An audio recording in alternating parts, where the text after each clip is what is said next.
Hi, I'm Brother Bill. Welcome to this installment of the Essentials.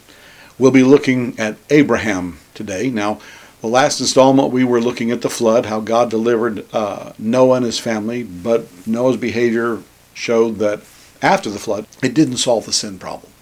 And now God continues his redemptive efforts with Abraham. After Noah, humanity began to expand and populate the earth, but people turned away from God. They weren't even looking for him. Made up their own religions and so forth. And such was Abram's family. Growing up in Ur of the Chaldees, they were essentially worshiping idols along with everybody else. And God took an initiative with Abram, and he said, get up, get out of your father's house, leave your kindred, away from your country, to a land that I will show you. And Abram believed God and went with him. And understand how much faith that takes, because I'm going, I don't even know where I'm going. God didn't say, go to Canaan and I'll meet you there. Instead, he said, come with me. It's also good to understand that when God in his redemptive efforts, he's not trying to get us to a place called heaven. God redeems us to himself. More about that in later installments. And so Abram believes, and he goes, and God promised to make him a great nation, a man who has no children. I'll make you a great nation. I will bless those who bless you and curse those who cursed you. And he said in Abram, all the families of the earth will be blessed. And of course what he means, because through Abram's line, his descendants, he's going to send the Redeemer. Now, Abram followed God to this land. All along the way, he's building altars and offering sacrifices, worshiping God along the way. Abram lived by faith. And after getting there, God made a covenant with Abram in Genesis 15, where Abram was concerned. He was waiting for this son God promised him. He was getting impatient. So God had him divide animals in half and set the halves out and everything, and then walk between them. This was a covenant ceremony they did in the ancient world back then.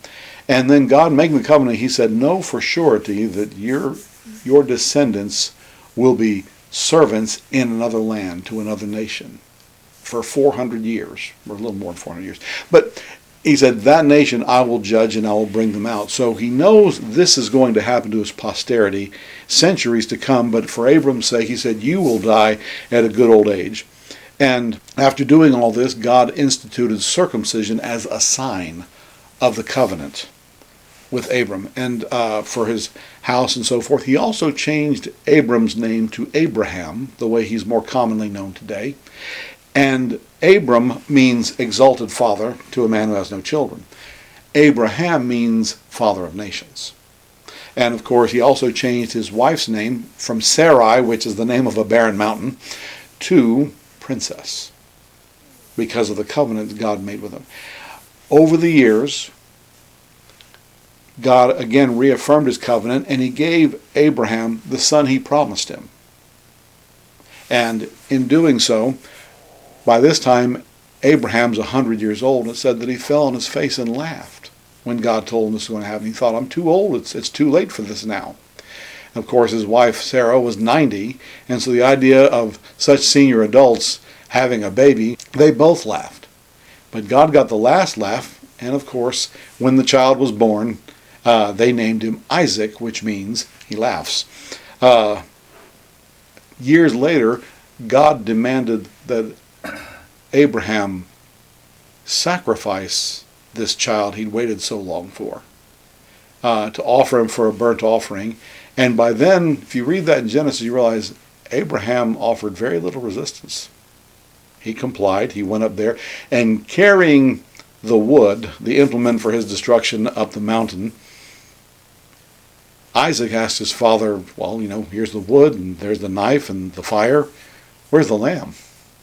And Abraham said, God himself will provide a lamb. And that's exactly what happened. God spared Isaac, and they found a ram caught by the horns in its thickets, not caught by the legs or anything, nothing that would bruise or make the sacrifice unusable. But God delivered it. They offered that together, and of course, God continued the covenant with Isaac, and after that he continued it with Isaac's son Jacob, whose name he changed to Israel. That's where they come from. And in doing all this, God is keeping his covenant promise, often in spite of themselves. Abraham had his ups and downs, Isaac too, and Jacob as well. You realize when you read some of these people that they're not perfect people. But God stayed faithful to them, sometimes in spite of themselves. Because God, in his perfect love toward us, is determined to redeem us. And at this point, he's determined to send his Redeemer as promised. If you have any questions, you can email me, brobill@ferranministries.org. Until then, thank you for watching.